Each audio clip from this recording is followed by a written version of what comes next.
7 अक्टूबर 2023 Israel के ऊपर अचानक हमला हुआ। इसमें लगभग 700 लोगों की मौत हो गई और 2300 से ज़्यादा लोग इंजर्ड हो गए और बहुत से इजरायली नागरिकों को बंधक बना लिया गया। हमले ने हमारे सामने कई सारे सवाल खड़े किए हैं। आखिर ये हमला किसने करवाया? इस हमले का कारण क्या था? क्या इजराइल पर ऐसा हमला पहली बार हुआ है? आइए इस वीडियो में जानने की कोशिश करते हैं इन सारे सवालों का जवाब। ये हमला फिलिस्तीन के एक संगठन हमास ने करवाया। हमास को यूएन, अमेरिका सहित कई बड़े संगठन आतंकवादी मानते हैं। इस हमले को समझने के लिए आइए पहले समझते हैं इस क्षेत्र का इतिहास। मिडिल ईस्ट का ये क्षेत्र 3 धर्मों का पवित्र स्थल है। सबसे पहले बात 1047 बीसी की है, जब ये क्षेत्र किंगडम ऑफ इजराइल के नाम से जाना जाता था। यहाँ पर यहूदी ज्यूज रहते थे और उनका राजा किंग सोलोमन था। किंग सोलोमन ने यरूशलेम में टेम्पल माउंट नाम का पहला टेम्पल बनवाया। ज्यूज इस मंदिर में रेगुलर प्रार्थना करते थे। 586 बीसी में बेबोलियंस ने अटैक करके टेम्पल माउंट को तोड़ दिया, लेकिन बाद में पर्शियंस यहाँ आए। इन्होंने टेम्पल माउंट को दोबारा बनवाया और इसका नाम सेकंड टेम्पल रख दिया। यरूशलेम में ही डोम ऑफ चैन नामक पवित्र स्थल है, जहाँ पर राजा सोलोमन न्याय करता था। यरूशलेम में यहूदियों का एक और पवित्र स्थल पहले पैगंबर इब्राहिम व उनके परिवार की कब्रें हैं। यहूदियों में एक मान्यता यह है कि पैगंबर ने इस क्षेत्र को यहूदियों को प्रदान किया, जिसे ये प्रोमिस लैंड कहते हैं। अब बात करते हैं ईसाई धर्म की। ईसा मसीह का जीवन इस क्षेत्र से जुड़ा हुआ है। चर्च ऑफ नेटिविटी वर्तमान फिलिस्तीन में स्थित ईसाइयों का पवित्र स्थल है। इजराइल के ऊपरी भाग नेजार्थ में ईसा मसीह का बचपन गुजरा था। वहीं माउंट जियोन नामक जगह पर ईसा मसीह ने अपना लास्ट मील किया था। बिया डोलरेसा वह जगह है जहां से ईसा मसीह को अंतिम समय में टॉर्चर करते हुए लेकर गए थे।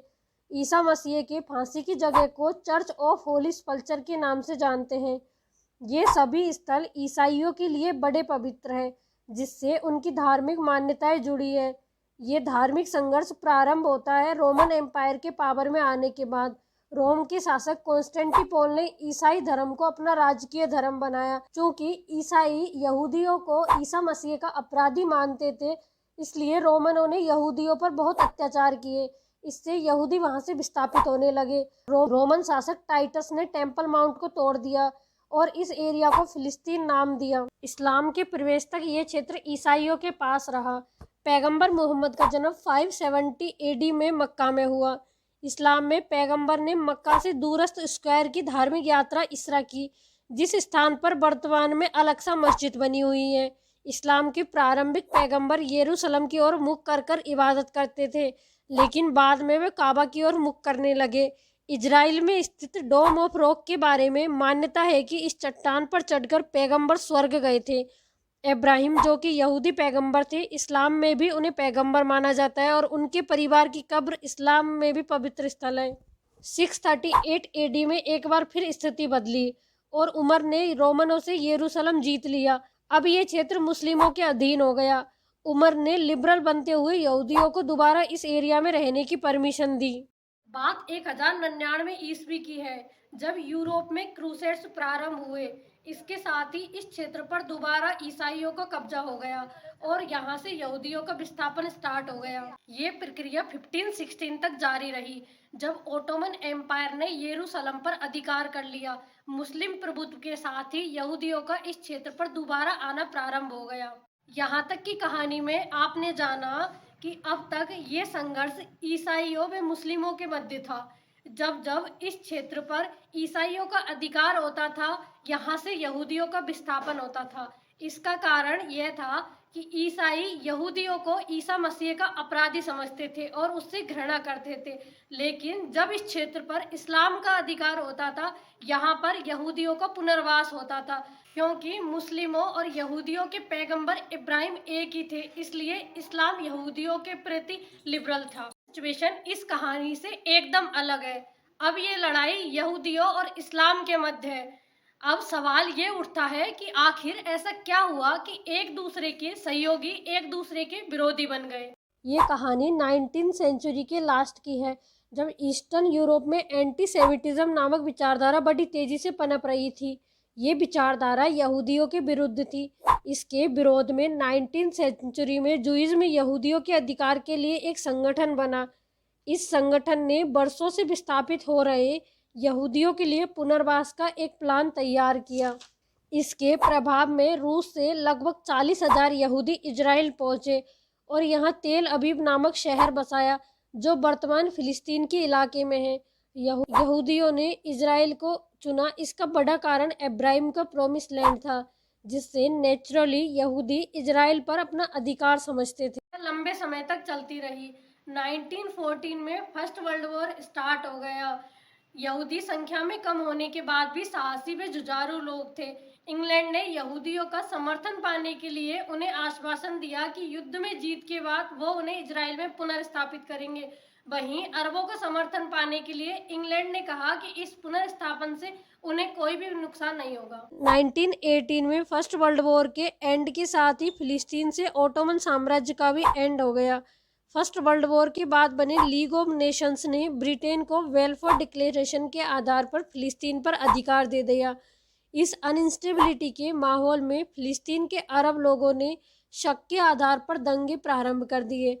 इन्हीं दंगों के दौरान यहूदियों ने हंगना नाम से डिफेंस ऑर्गेनाइजेशन बनाई, जो जूस की सफलता का एक बड़ा कारण सिद्ध हुई। फर्स्ट वर्ल्ड वॉर के बाद नाजीवाद में हिटलर का उदय हुआ। इससे यूरोप के विभिन्न एरियाज में यहूदियों का भीषण होलोकास्ट किया गया। इससे बचने के लिए लगभग 4 लाख यहूदी इजराइल वापस आए। इससे फिलिस्तीन में रिवोल्ट स्टार्ट हो गया। 1939 में अरबों के प्रभाव में आकर ब्रिटेन ने व्हाइट पेपर जारी किया। इस पेपर के द्वारा यहूदियों के इजराइल में प्रवेश पर रोक लगा दी गई, लेकिन इसके बावजूद जान बचाने के लिए पोलैंड व जर्मनी से बड़ी संख्या में यहूदी इजराइल की ओर आए। रहा था कि 1939 में सेकेंड वर्ल्ड वॉर स्टार्ट हो गया।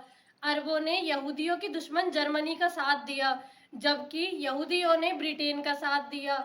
इस युद्ध में लगभग 2 लाख यहूदी शहीद हो गए, लेकिन युद्ध में जीत के बाद भी यहूदियों को दिए गए आश्वासन को नजरअंदाज कर दिया गया। गुस्से में आकर ज्यूज के ऑर्गेनाइजेशन इरगुन ने ब्रिटेन के किंग डेविड होटल पर हमला कर दिया और ब्रिटेन से फिलिस्तीन छीन लिया। ब्रिटेन ने ये मामला यूएन को सौंप दिया। 29 नवंबर 1947 को ब्रिटेन में यूएन रेजोल्यूशन 181 पारित हुआ और इस क्षेत्र को इजराइल व फिलिस्तीन 2 क्षेत्रों में बांट दिया गया। यरूशलेम को यूएन के अंडर रखा गया। जूस ने तो इस डिसीजन को एक्सेप्ट कर लिया, बट अरबों ने नहीं किया। 14 मई 1948 में डेविड बेन ने इजराइल की स्थापना की घोषणा कर दी। अमेरिका व यूएसएसआर ने भी इसे मान्यता प्रदान। इससे नाराज होकर 1948-49 में इजिप्ट, सीरिया, जॉर्डन, इराक में अन्य अरब कंट्रीज के सहयोग से युद्ध स्टार्ट कर दिया, लेकिन हगना व इरगुन के साहस से इजराइल ने ये युद्ध जीत लिया। बैंक में गाजा पट्टी को छोड़कर बचे हुए पूरे क्षेत्र पर इजराइल का कंट्रोल हो गया। इस जीत के बाद इजराइल ने यहूदियों के लिए लॉ ऑफ रिटर्न पॉलिसी बनाई, जिससे 1958 तक 7 लाख से बढ़कर ज्यूज की आबादी 20 लाख हो। 1956 में स्वेज कैनाल पर इजिप्ट के कंट्रोल के बाद एक बार फिर वर्ल्ड में इंस्टेबिलिटी आई। इजराइल ने इजिप्ट के स्वेज कैनाल पर कंट्रोल के बदले सिनाई पेनिनसुला पर कंट्रोल कर लिया। 1967 में इजिप्ट ने रेड सी में इजराइल की एक्सेस को रोक दिया। इससे इजराइल की इकोनॉमी पर नेगेटिव इफेक्ट पड़ा। इजराइल ने इजिप्ट पर अटैक किया। इजराइल के अगेंस्ट इजिप्ट, सीरिया व जॉर्डन एक हो गए, लेकिन एक बार फिर इजराइल ने सबको हराकर सिनाई पेनिनसुला, गाजा पट्टी, गोलन हाइट्स, वेस्ट बैंक सब पर कंट्रोल। इसके अगेंस्ट 1970 में पीएलओ फिलिस्तीन लिबरेशन ऑर्गेनाइजेशन की स्थापना हुई। 1972 में एक बड़ी घटना तब घटी जब म्यूनिक ओलंपिक में इजराइल के कुछ खिलाड़ियों का मर्डर हो गया। इसके जवाब में इजराइल ने ऑपरेशन ब्रेथ ऑफ गॉड चलाया, जिसमें इजरायली खुफिया एजेंसी मोसाद ने अलग अलग देशों में इस घटना के अपराधियों को सजा दी। इस घटना ने वर्ल्ड में इजराइल की ताकत को एक और बार बता दी। 1973 में एक बार फिर इजिप्ट व सीरिया ने मिलकर इजराइल पर अटैक कर दिया। इजराइल ने एज यूजुअल सबको हरा दिया। 1976 में एक दुखद घटना घटी, जिसमें इजरायली प्लेन को हाईजैक कर लिया गया, लेकिन इजराइल ने अधिकांश यात्रियों की जान बचाकर एक बार फिर वर्ल्ड का ध्यान अपनी ओर खींच लिया। इस लंबे संघर्ष के बाद इजराइल व अरब देशों में शांति वार्ता स्टार्ट हुई। 1977 में इजराइल ने सिनाई पेनिनसुला इजिप्ट को वापस कर दिया। बदले में इजिप्ट ने इजराइल को रिकॉग्नाइज कर लिया। 1993 में फिलिस्तीन लिबरेशन ऑर्गेनाइजेशन PLO व इजराइल ने एक दूसरे को रिकॉग्नाइज कर लिया। 1994 में इजराइल व जॉर्डन में पीस ट्रीटी हुई। दोनों ने एक दूसरे को रिकॉग्नाइज कर लिया। 1996 में इजराइल ने हेब्रोन, गाजा व वेस्ट बैंक का कंट्रोल फिलिस्तीन को दे दिया। 2001 में इजराइल ने फिलिस्तीन नेशनल ऑर्गेनाइजेशन को मान्यता दी और गाजा पट्टी से इजरायली सेना को शांति प्रयासों के बाद भी इजराइल और फिलिस्तीन विवाद आज भी जारी है। 2021 में एक बार फिर बड़ा कॉन्फ्लिक्ट स्टार्ट हो गया। ये बात स्टार्ट हुई शेख जर्राह से, जहां वर्तमान में इस्लाम आबादी रहती है। बात दरअसल ये है कि 1870 में यहूदियों ने मुस्लिमों से वहां जमीन खरीदी थी। अब यहूदी उस जमीन पर अपने अधिकार मांग रहे हैं।